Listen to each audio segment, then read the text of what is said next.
बे खेबाव मोब्लिब बिफाननि मुङाव ओंखारदों नंखाय दालाल।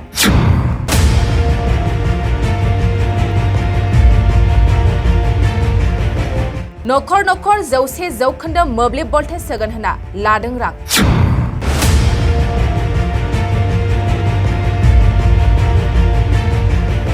सानै दालालनि रां लानाया बयखौबो गोमोहोदों जनाइनि कमलपुराव। नंगौ, बे खेबाव धेमाजि जिल्ला जनाइनि कमलपुराव सानै मोब्लिबनि दालाला रायजो राजाखौ थगायदों। रायजो राजाखौ थगायनाय सानै दालालानो जाबाय जनाइरेल आलि साखाथिनि हला आलि आरो रुबि आलि। मिथिस्लाबहायै 100% मोब्लिब भल्टेज होगोन होननानै रां बिना लांदोंमोन सानै मोब्लिबनि नंखाय दालाला। नाथाय बेफोर गासिखौबो नंखाय होननानै बे समाव रायजो राजाफ्रा मिथिनो मोनो। जाथायखौनो मिथिनानै जनाइ मोब्लिब बिफाननि मावफारिया शिबु फाला खौरांगिरि मेलनि गेजेरजों बेबादि नंखाय दालालनिफ्राय सांग्रां जानो खावलायो आरो हला आलि रुबि आलि सानै नंखाय दालालखौ थाबैनो आइननि राहा लागोन होननानै बुंथियो। ইতিমধ্যে আমি গম পাইছোঁ যে কমলপুৰত কিছুমান দুষ্ট চক্ৰই মানে ভোল্টেজ ইম্প্ৰুভমেণ্টৰ কাৰণে এনেকুৱা কনজিউমাৰৰ পৰা ধন সংগ্ৰহ কৰিছে।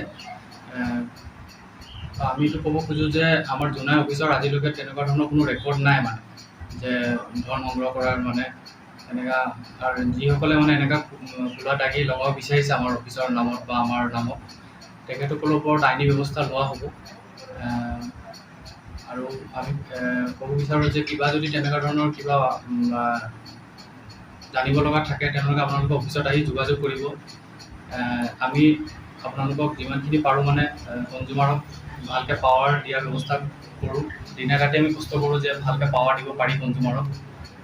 আৰু এনেকুৱা দুষ্ট চক্ৰৰ পৰা চবকে আহ্বান জনাইছোঁ যেন তেওঁলোকে অলপ আঁতৰি থাকে যেন আৰু কিবা তেনেকুৱা যদি কিবা খবৰ পায় আমাক অফিচত যোগাযোগ কৰি কিনে আমাক জনাবলৈ। ৰ'ব, যোৱাকালি কি হৈছিলে আপোনাৰ লগত?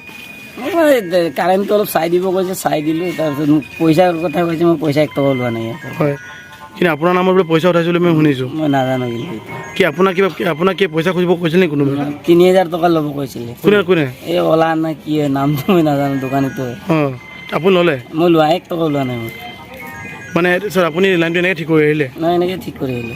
অঁ, তাৰপিছত আপুনি যে লাইনটো ঠিক কৰিলে মানে কি তেওঁলোকে আপোনাক অফিচত দৰখাস্ত দিছিলে? দিয়া নাই। আপোনাক জবৰদস্তি কৰিছে নে? আপোনাক বনাব দিছে, মই জবৰদস্তি মোক বনাব ফোন কৰি মাতিছে, মই সেইকাৰণে বনালোঁ। মানে আপোনাক ফোন কৰি মাতিছিলে? হয়।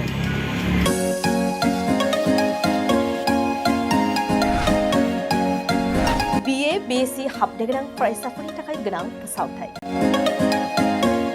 गसाइगाव जारागुरि गोविन्द बसुमतारी फरायसालिमायाव BA BSc डिग्रीनि मुं थिसननाया सोलिगासिनो। गिबिसिन मुं थिसनहैनाय सा 150 सिम फरायसाफोरा बेसेन नाङाजासे मुं थिसननो हागोन।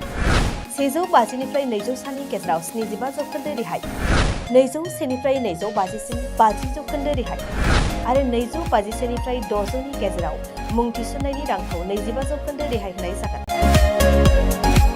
जारागुरि गोविन्द बसुमतारी फरायसालिमाया बड'लेण्ड मुलुगसोलोंसालिजों गनायथि होजानाय गुन गोनां फोरोंगिरिफोरजों लोगोसे फरायसाफोरनि गाहाम सुबिदा गोनां फरायसालिमा।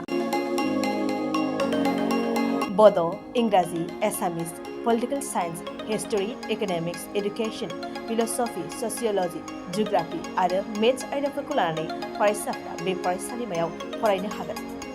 लोगोसेयैनो फरायसाफोरा लाइब्रेरिनि सुबिदा, एक्सट्रा केरिकुलार एक्टिविटीज, कैरियर काउन्सिलिं, सांग्रांथियारि हाबाफारि, रिविजन क्लास, लोगोसे स्पोकन इंग्लिश, सेल्फ डिफेन्स आरो कम्पिउटारनि उफ्रा सोलोंथायबो लानो हागोन।